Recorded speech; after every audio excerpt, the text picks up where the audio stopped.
संतान उत्पन्न होने में बाधा आ रही है। आपने हर संभव प्रयास कर लिया, आपने डॉक्टर को दिखाया, डॉक्टर ने कहा कि सब कुछ ठीक है, फिर भी संतान की उत्पत्ति नहीं हो पा रही, पुत्र की प्राप्ति नहीं हो पा रही, पुत्री की प्राप्ति नहीं हो पा रही। विवाह को काफी समय बीत गए, फिर भी।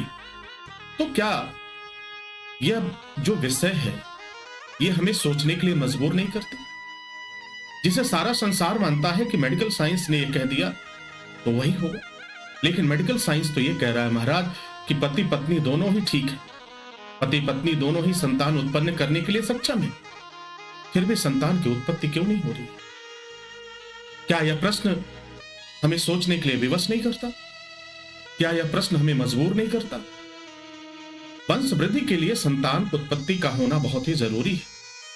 सृष्टि की संचालन के लिए, सृष्टि गतिमान रहे, इसके लिए जीव की उत्पत्ति बहुत ही आवश्यक हो जाती है। और इस परिवेश में अगर संतान बाधा उत्पन्न होने लगे तो फिर यह विचारणीय विषय है, चिंता का विषय है हमारा। तो शिव महापुराण की कथा कहती है भगवान शिव की कृपा से आपको संतान की प्राप्ति हो।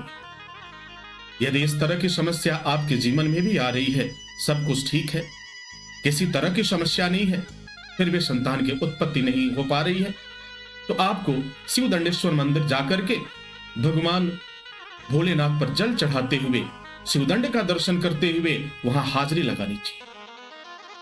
और हाजिरी लगाने का तात्पर्य क्या है? अपनी उपस्थिति को दर्ज कराओ, उपस्थिति दर्ज कराओ और परम पिता परमेश्वर, देवों के देव महादेव से यह गुहार लगाओ, पुकार करो कि हे प्रभु, मेरे जो कुछ भी जाने अनजाने में पाप है उसे क्षमा करें और मेरी वंश वृद्धि में सहायक सिद्ध हो।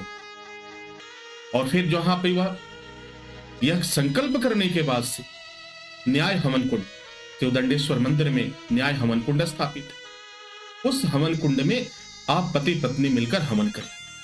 अगर किसी वजह से पति पत्नी दोनों साथ नहीं आ सकते तो कोई एक व्यक्ति भी आकर के हवन कर सकता है।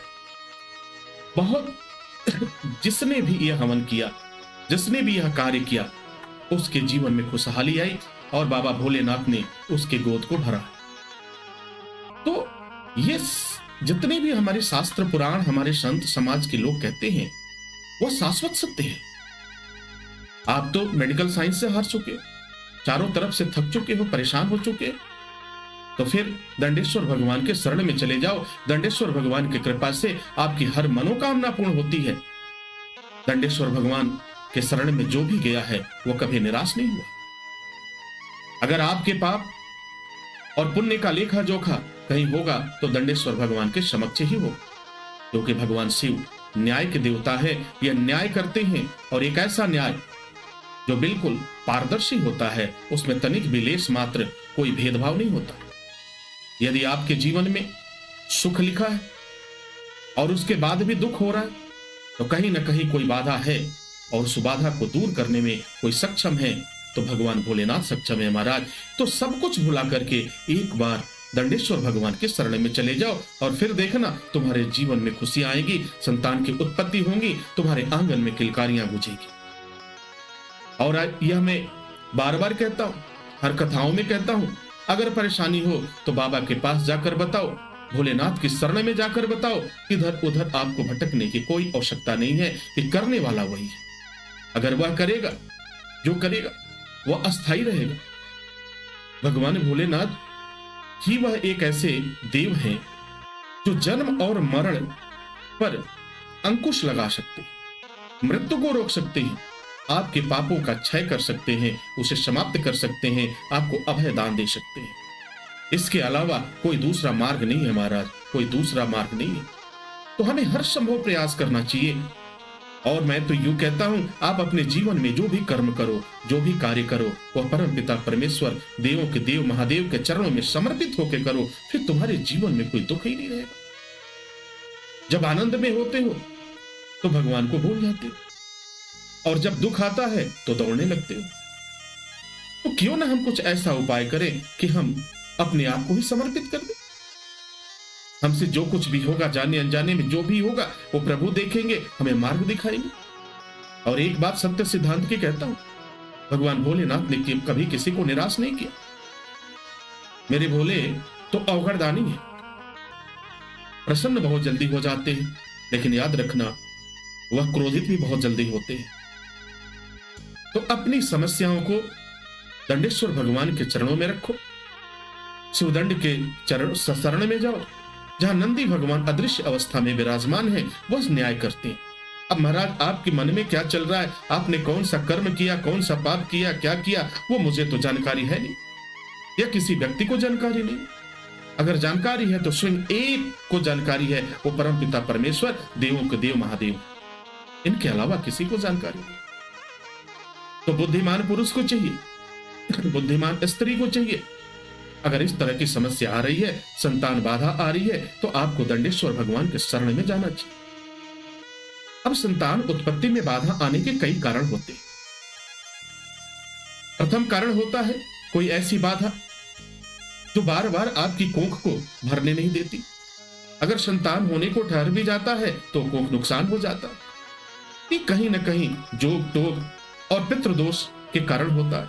दूसरा कारण क्या होता है, ग्रह नक्षत्रों की चाल विपरीत जा रही है। संतान उत्पत्ति के लिए जो ग्रह जिम्मेदार होते हैं वो आपको पीड़ा पहुंचा रहा है, वो आपको कष्ट पहुंचा रहा है, वो संतान की वृद्धि नहीं होने दे रहा। तो जब इन सभी कारणों को आप शांत करेंगे तो आप देखोगे कि स्वतः ही आपके घर में खुशियां आएंगी और आप आनंद से झूम उठोगे। लेकिन इसके बाद एक संकल्प करना कि हमें हमेशा भगवान भोलेनाथ की शरण में रहना।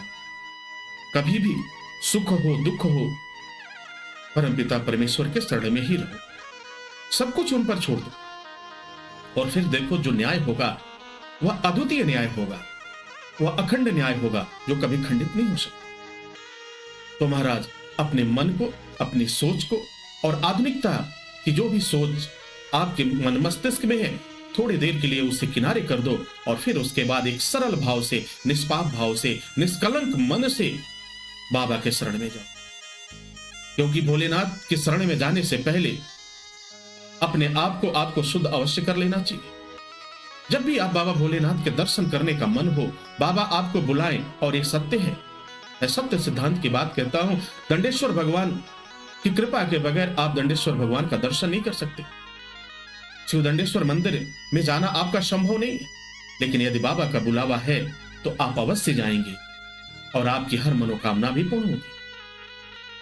तो जब भी आपको मंदिर जाना हो, दंडेश्वर भगवान के मंदिर जाना हो, भोलेनाथ का दर्शन करने जाना हो, तो एक काम जरूर करना। यदि कल जाना हो तो आज से ही मानसिक जप का प्रारंभ कर देना। क्या? ओम नमः शिवाय, ओम नमः शिवाय। ये मन में आपको जप करते रहना है और आपको अपने कार्यों को करते रहना। अगर माताएं बहनें हैं, उन्हें जाना है तो उन्हें नमः शिवाय, नमः शिवाय एक बार संकल्प करो कि हे प्रभु मैं आपके शरण में आना चाहता हूँ, हे प्रभु मैं आपके शरण में आना चाहती हूँ।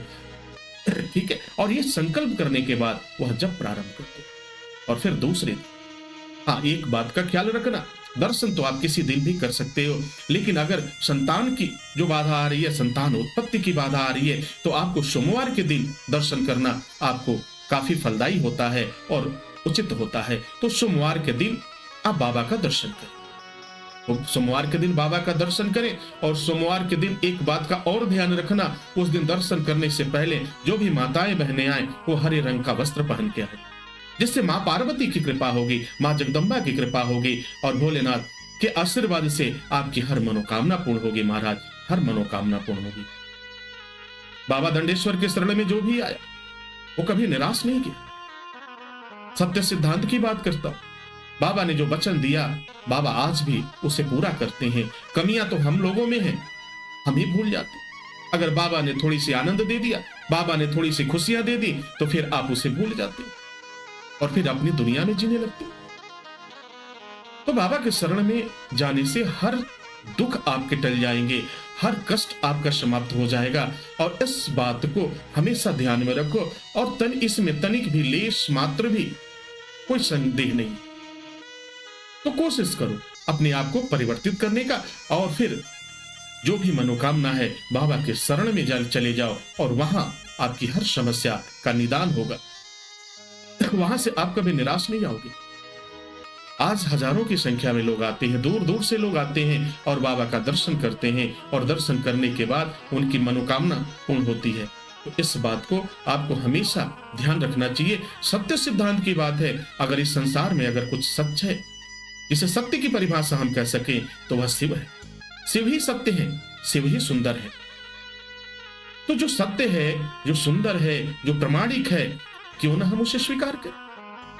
लेकिन मनुष्य एक ऐसा प्राणी है जो आवश्यकता से अधिक सोचता है और वह किसी की बात नहीं मानता। और अगर इस तरह की समस्या है तो समझ लेना कि अहंकार और वह पाप आपको भोलेनाथ के पास जाने से रोक रहा है। तो यह कार्य अवश्य करो ताकि कोई बाधा ना हो। एक दिन पहले ओम नमः शिवाय का जप करो और फिर दूसरे दिन बाबा का दर्शन करो। यदि पति पत्नी एक साथ दर्शन करते हो तो अति उत्तम है महाराज। और अगर किसी वजह से दोनों जोड़ा अगर उपस्थित नहीं हो पाता है तो कोई एक भी आ सकता है और बाबा के दर्शन करे और हाजिरी लगाए और उनसे अपनी मनोकामना कहे।